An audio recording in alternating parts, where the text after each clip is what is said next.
Let's talk a little bit about first, how did our financial partnership and our relationship and the conversations we've been in about money and the things we've done about money, and really like we both kind of became big business owners together. How has that changed your beliefs about money? Well, the biggest thing has been being, collaborative and talking about it. Money wasn't something that we talked about a lot. When I was growing up, it wasn't polite conversation, and telling someone how much money you made or how much your house cost or something would be frowned upon. And so I came into our marriage with that history of, you just don't talk about money. You just let it take care of itself. And there is in no way a way to be in full financial partnership without talking about money. Right.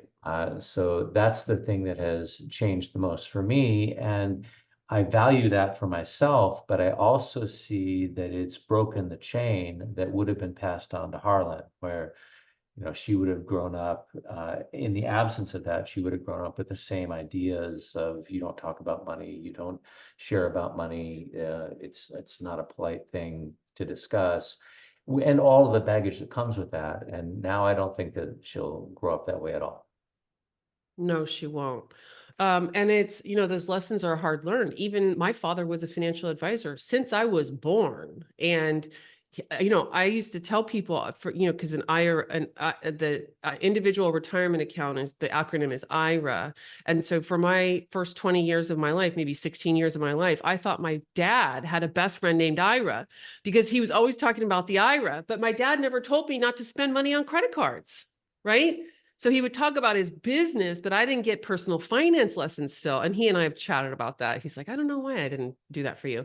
But for me, I think the thing that was the big aha moment in my relationship with you was I came to business with all kinds of insecurities. I didn't have any history that said I could run a business. I didn't know who would give me $1 million to manage. I mean, I was just full of doubts. And you looked at my plan, not my business plan, but the plan for the business. And you said, if you do these things consistently, this is what's happened. This will be your profit margin. These things will happen. And it was just logic to you. And I remember, I thought, oh my, let me just go do that. Like, let me live into his viewpoint of what's possible in this business.